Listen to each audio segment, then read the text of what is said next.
সমাজের একটা শ্রেণীর মানুষের কাছে তিনি ছিলেন ত্রাস, আতঙ্ক, পাশাপাশি কারো কাছে দাতা, ভগবানের সমতুল্য। মধ্যযুগের ইংরেজ ইতিহাসের একটা চরিত্র, কিংবদন্তি চরিত্র। বিভিন্ন চলচ্চিত্র এবং গল্পকথার মাধ্যমে যিনি লোক সমাজে স্থান পেয়েছেন, পরিচিতি লাভ করেছেন। রবিনহুড। রবিনহুড কি সত্যিই ছিলেন, নাকি নিছক একটা গল্পকথা? ইতিহাস কি বলছে? ঐতিহাসিকরা কোন কোন তথ্য তুলে ধরেছেন? তো নমস্কার বন্ধুরা, আমি সঞ্জয়। চিত্রপটের আজকের পুরো এপিসোড জুড়ে থাকছে রবিনহুডের কাহিনী। প্রথম থেকে শেষ পর্যন্ত ভিডিওটা দেখুন। প্রচলিত কাহিনী অনুযায়ী রবিনহুড ছিলেন একজন দুর্ধর্ষ ডাকাত, যিনি বসবাস করতেন তার দলবল নিয়ে শ্যারুট নামক জঙ্গলে।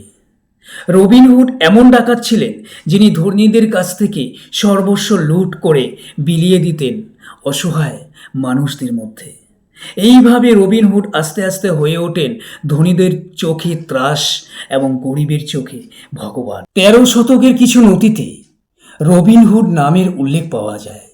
তাহলে প্রশ্ন হতে পারে, রবিনহুড যদি নাই থাকবেন তাহলে নথিতে কেন তার নাম উল্লেখ থাকবে?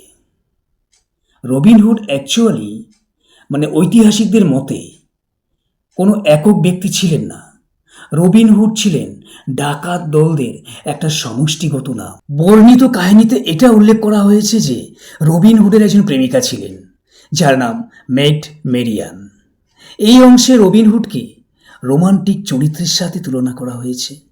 এখানে রয়েছে প্রেম, ভালোবাসা এবং দুঃসাহসিকতা, সেই সাথে বিশ্বাসঘাতকতার একটা সংমিশ্রণ। শ্যারুট জঙ্গলে রবিনহুডের দুঃসাহসিক জীবন, তাদের প্রেম, সেই সাথে অত্যাচারী শরীফের বিরুদ্ধে লড়াই এই গল্পের মূল আকর্ষণ। প্রথাগতভাবে রবিনহুড এবং তার দলবল সবাই সবুজ রঙের পোশাক পরিধান করতেন। রবিনহুড সম্পর্কে মন্তব্য করতে গিয়ে ঐতিহাসিক জোসেফ হান্টার বলেছেন, 13 শতকের দিকে রবার্ট হুড নামে এক ব্যক্তির সন্ধান তিনি পেয়েছেন, যিনি রাজা এডওয়ার্ডের অনুসারী ছিলেন।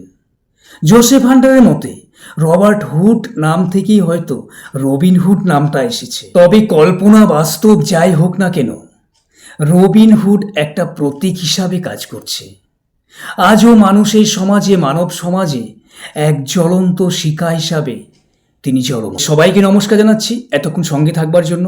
যতটুকু তথ্য আমি সংগ্রহ করতে পেরেছি নির্ভুল আকারে সেটাই তুলে ধরেছি। পরবর্তীতে আপনারা কোন ধরনের ভিডিও দেখতে চান কমেন্টে জানাবেন, আমি চেষ্টা করব। সবাইকে আবারও নমস্কার।